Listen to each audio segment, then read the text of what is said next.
Back at again with another YouTube video. It's your boy Araya G, and today we got a reaction, and we're gonna do.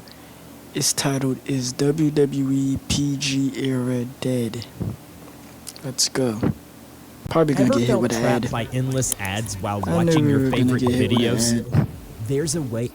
The March 25th episode of Raw was considered by many to be one of the greatest episodes of WWE's flagship show. The show had grit, it had intensity, and it managed to bring a feeling back to fans that hasn't been present since the Attitude Era.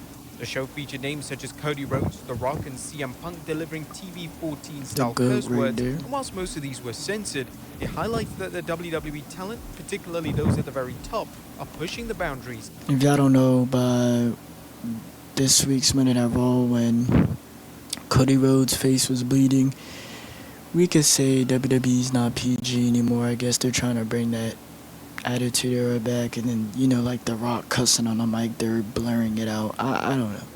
I guess it all ties in with that. Of what is permitted. The angle that got everyone talking took place at the end of the show, and it saw the final boss, The See Rock, the deliver blood such right a there? brutal beatdown on Cody Rhodes that Rhodes was busted wide open. It's been a long time since a blade job of this magnitude had been seen on WWE television.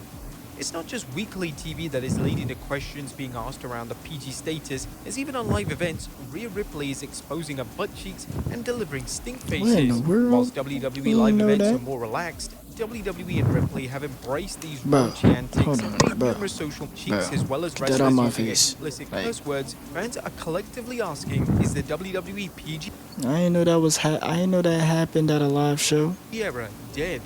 The WWE transitioned to a PG product in the summer 2008, Crime and there were time, numerous reasons RP, for shit, I this, guess, ranging bro. from political reasons to WWE believing that a PG WWE product goes would make PG. the product more attractive Yeah. to investors and sponsors.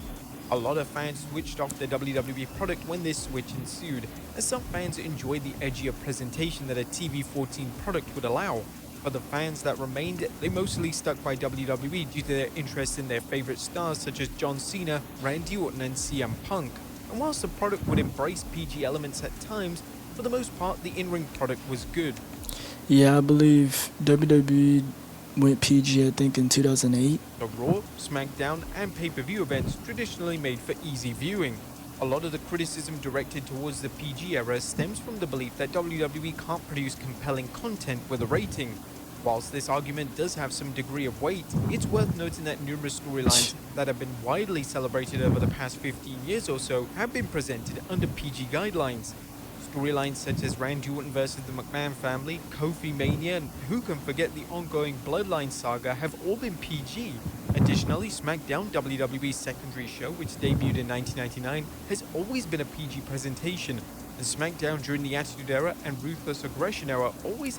What's better, Raw or SmackDown? Which I think is better? I don't really know. I mean, they're both good.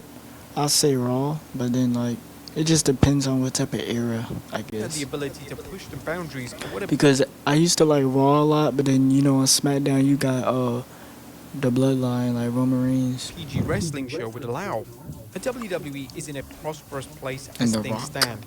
Attendance is so high that WWE are modifying sets for Raw to accommodate more and more fans, and ratings remain consistently great, despite the viewing habits of consumers drastically changing. The product is also acclaimed by many as most shows receive rave reviews, and WWE Premium Live events have become must-see viewing. WWE also has so many names that are insanely over with the audience, and these are names that WWE could easily book to win the world title. Names such as Cody Rhodes, Jey Uso, LA Knight, Sami Zayn, and Drew McIntyre have connected with the fans, and this is down to strong booking that puts an emphasis on grounded storytelling. Due to the WWE being a PG product and the company doing as well as it is there any need to change direction? If WWE allow Who has better booking decisions? Who makes better booking decisions, in your opinion, Triple H or Mr. McMahon? curse words and blood in a PG environment, what is there to change? According to Dave Meltzer in a recent edition of the Wrestling Observer newsletter, WWE is still a PG product, and a memo was sent out reaffirming this to talent. There was a memo sent just a few weeks ago to all talent from Nick Khan, Paul Levesque, and Dan Ventrell, Executive Vice President of Talent, which states that this is a PG company, no swearing, and said that includes everything on social media. And then Johnson swears all over his promos on social media each week and even curses during his television promos on Fox, which has him bleeped out or just gone dark. Meltzer drew specific attention to the It's a different type of era. The Attitude Era in the 90s, I don't think they blinked it out as much. But you got like TNA, AEW where they cuss and they didn't really blink it out as much. But WWE, like Attitude Era, WWF, Attitude Era, they were cussing, they didn't blink it out. Now they blink it out. But if you're there live in person, then of course you're gonna hear, the real cuss word. Rock, who stated that talent believed that The Rock should be the one setting the example. Even though Meltzer is adamant that this report is accurate, The Rock himself took to Twitter to question its validity.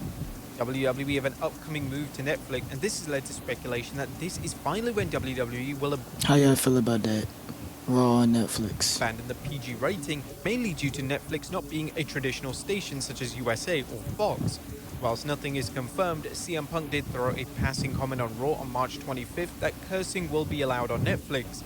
This may have been a throwaway line from Punk, yet it's worth dissecting. Netflix is going to give WWE a ton of freedom to do whatever they like, and even though Netflix do use a rating system, it's unknown what they plan to rate WWE programming. We will likely know more information surrounding the nature of the Netflix deal as we approach 2025 and WWE begins to That's heavily next market the year. switch over to fans. WWE is making record profits virtually every quarter, and it seems like the Netflix deal was signed based on the current positioning of the product. This likely means that WWE and Netflix have agreed to present a similar product on their platform. Hey, y'all like Slim Jims? They like my favorite type of snack. Yeah, as was previously alluded to, Netflix's rules aren't as strict, so WWE would have the freedom to push the boundaries of what is allowed. Outside of Netflix, WWE have endless high-dollar deals that link to a younger demographic. The PG rating was instrumental in attaining WWE a lucrative deal with Mattel, and WWE and Mattel's working relationship may drastically alter if the makers of the Barbie Dang, they still under Mattel? dolls find out that WWE For the features action curse words figures? and bloodshed. These are key points that WWE will need to think about before they make any bold decisions.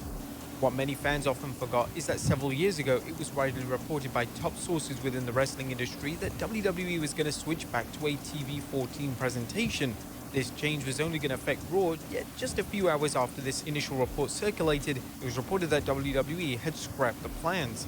It was never made clear why they quickly decided against the plans, yet there's always been speculation that a major sponsor or partner may have taken issue with the WWE's sudden attitude change. The Rock has been pushing the boundaries of a PG era since he returned to WWE at the start of 2024, and this has been nothing new for the Great One, as even during his 2011-2013 return, he was given more leeway in terms of promo material compared to the rest of the roster.